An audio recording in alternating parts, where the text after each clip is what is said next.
Kita nak bawa sikit pada satu berita yang saya rasa ini boleh mengocak suasana dan keharmonian kaum. Kita lihat Ngeh Koham membuat satu soalan lisan dan kemudian dijawab secara bertulis oleh Menteri yang menjaga agama pada 8 Jun berkenaan dengan pasangan suami isteri yang bukan, ada seorang Islam, seorang bukan Islam, menikah di luar negara, kemudian nak daftarkan perkahwinannya di sini. Tetapi itu bukan isu utama. Isu utama dengan mengepilkan kenyataan beliau pada 2014 yang tajuknya itu begitu tajam. Tajuknya itu begitu tajam kerana memberi isyarat bahawa DAP minta supaya murtad itu dibenarkan di Malaysia. Jadi pada saya ini satu perbuatan yang tak bertanggungjawab oleh tokoh yang kita sebut tadi ni. Al-Fadil Tuan Guru Anwar Musa. Al-Mursyidul. Al-Mursyidul. Jadi perkara ini saya rasa begitu tak bertanggungjawab dan saya minta pihak berkuasa untuk menyiasat kerana dia tak kena pada tajuk dan tak kena kepada fikrah dan akhirnya menimbulkan rasa suasana tidak harmoni di kalangan rakyat. Komen Tok. Saya punya komen pertama sekali memanglah kenyataan Ngeh Koham 2014 itu pun tidak sensitif kan. Sebagai seorang warga negara Malaysia, tak kiralah dia parti apa sekalipun. Dia tahu bahawa benda itu bertentangan dengan perlembagaan persekutuan. Di dalam perlembagaan kita memang jelas tentang soal kedudukan Islam sebagai agama persekutuan. Islam bukan agama rasmi Islam ialah agama persekutuan. Persoalan dia hari ini kita dah bersama, dah berada di dalam satu kapal secara bersama.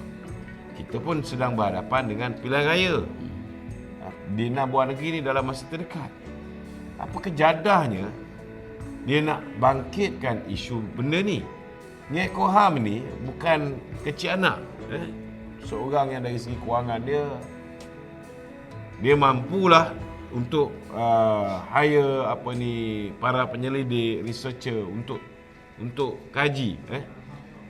Dia sudah tahu bahawa dalam perlembagaan Malaysia termaktub dengan jelas bahawa orang Islam lelaki tak boleh kahwin dengan orang bukan Islam perempuan.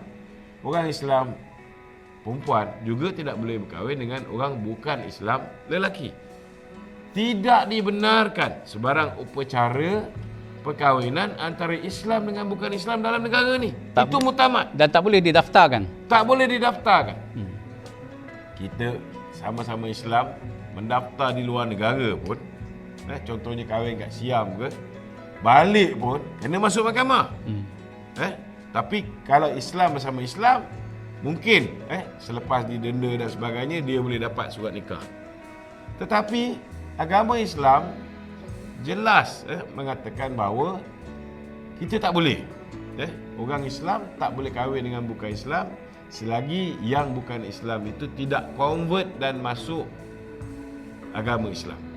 Jadi kalau ada kes-kes ni, sepatutnya kalau Ngeh Koham bertanya, panggil pegawai penyelidik dia bertanya dengan Jabatan Agama Islam pun dia dah boleh dapat jawapan. Kalau dia tanya dengan Jabatan Pendaftaran pun dia dah boleh dapat jawapan. Cuma bagi saya lah, bacaan saya simple je. Orang macam Ngeh Koham ini, bagi saya kenyataan dia ini adalah sebahagian daripada agenda Kemah Besar. Sebahagian daripada agenda Mahathir. Kita kena faham bahawa bukan hanya dalam UMNO ni masih ada orang yang menjadi bak kata orang tu juru cakap Mahathir. Dalam DAP pun ada. Dalam parti-parti lain pun masih ada. Masih ada orang yang berkiblatkan Mahathir dan cuba membantu Mahathir, memberikan bola tanggung di dalam keadaan kita nak dekat dengan pilihan raya. Apa tujuannya? Nak mematikan UMNO? Jadi kita nak bagi peringatan kepada kawan-kawan, termasuklah kawan-kawan DAP ni. Tolong jaga mulut. Kerana kita nak berhadapan dengan pilihan raya. Jangan keluarkan kenyataan-kenyataan yang boleh menyentuh sensitiviti orang Islam.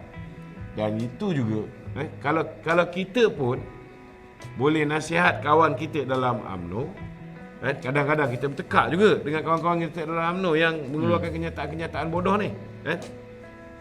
Kita harap kawan-kawan DAP pun tolonglah advice manusia bernama Ngek Koham ini jangan keluar kenyataan sebegini. Sebab ini boleh meruntuhkan kerjasama yang kita bina. Dan pendirian UMNO selagi mana ianya kenyataan peribadi individu-individu tertentu di dalam parti-parti lain, kita akan serang individu itu.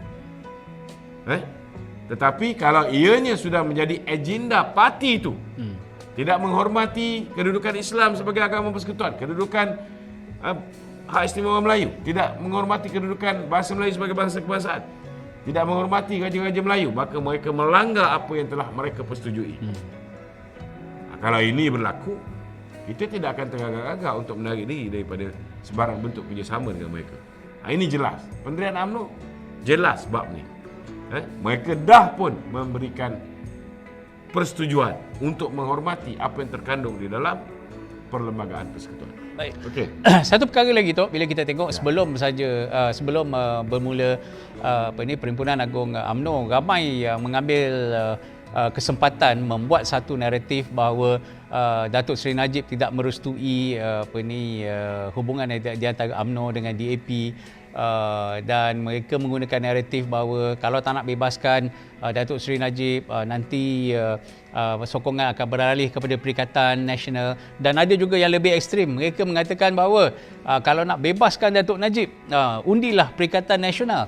Jadi saya sendiri pun dah tampilkan 3 anak anda Datuk Seri Najib, YB Jaja, Datuk Nazif dan juga Yana pada hari terakhir perhimpunan. Dan dengarkan, tuan-tuan dan puan-puan boleh tengok dalam TikTok, saya dah masuk dalam TikTok saya, boleh dengar apa yang mereka kata. Jadi inilah yang kita katakan menunggang naratif bangsa Melayu dan Islam itu untuk survival politik. Jadi mereka dah tak boleh dah guna naratif bosku. Jadi sekarang ini mereka guna, UMNO sedang menunggang anak-anak Datuk Najib untuk menyokong kerajaan Madanon. Ni macam-macam Datuk yang keluar sekarang ni komen tu. Dia sebelum ni kita tengoklah orang macam Zam Yahya, orang macam Papa Gomo, Yang seorang lagi tu, kawan baik tu. Siapa? Atan. Wah, Atan kan. Dia memainkan naratif tu lah. Cuma saya tak berapa bimbang kerana dia orang ni akhirnya last kali dia going to be speechless. Dia orang tak tahu nak cakap apa. Sebab bila Datuk Najib dibebaskan nanti, apa lagi agenda yang dia orang nak bawa? Kalau sebelum ni bolehlah mereka hipokrit, walaupun Zam Yahya dah berjumpa dengan Ketua Penerangan Bersatu, walaupun Atan Dikas pun dari segi kawan-kawan dia pun keliling tu pun semua orang Perikatan Nasional, mereka ni masih tak nak mengaku yang dia orang ni dengan Perikatan Nasional. Cuma Gomo je, Gomo je yang terang-terang dah masuk PAS, kan? Saya tak tahulah macam mana PAS. Lepas ni gambar-gambar Gomo dengan perempuan-perempuan di Thailand tu nanti keluar, dengan dia melayan pondan semua keluar, macam mana PAS nak hadap dengan benda ni. Tetapi persoalan dia, saya nak beritahu, kalau tanpa Datuk Najib, belum tentu Datuk Seri Anwar Ibrahim ni menjadi Perdana Menteri sekarang ni. Kena ingat, setiap apa yang Datuk Zahid nak buat, bukan hanya dia konsult dengan ahli majlis kerja tertinggi, dia juga konsult juga dengan bekas presiden kita, Datuk Najib. Malah Datuk Najib juga turut membantu untuk Datuk Seri Anwar mendapat sokongan daripada kawan-kawan kita di Sarawak, kerana beliau mempunyai hubungan yang sangat baik. Ketika zaman dia menjadi Perdana Menteri, berapa kali dia pergi, dekat 50 lebih kali. Betul. Dia turun ke Sarawak, berbanding dengan Mahathir, sekali ke berapa kali je dia pergi. Sepanjang dia menjadi Perdana Menteri, dia turun ke Sarawak. Jadi usaha-usaha untuk melagakan penyokong Datuk Najib dengan kerajaan hari ini dan juga melagakan kita dengan presiden tu memang ada, memang tidak dinafikan. Cuma saya nampaklah yang sekarang ni, saya nampak yang menyemarakkan rasa, yang menyebabkan orang terpengaruh juga. Contohnya macam Lim Sian Si, salah seorang daripada admin page Datuk Najib. Saya nampak dia ni bekas DAP. Memang nampak macam dia tak berapa selesa kita kerjasama dengan DAP. Tetapi sepatutnya dia meneruskan rasa tidak selesanya hanya di page Lim Sian Si. Jangan gunakan page Najib Razak sebab dia menghantar signal yang salah. Itu sebab saya tengok itu hari Dr. Fuad pun ada tengok page Lim Sian Si ketika page Najib Razak ketika komen itu dibuat terhadap kenyataan YB Rafizi. Saya nak tegaskan itu bukan kenyataan Datuk Seri Najib. Kena tahu Datuk Seri Najib berada di dalam penjara. Dia tidak ada fasiliti internet, dia tidak ada radio, tak ada TV.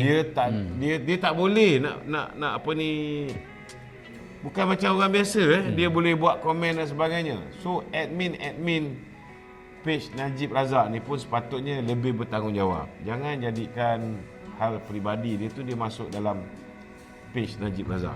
Kan pendirian peribadi dia nak promote mana-mana naik Presiden UMNO tu dia boleh buat.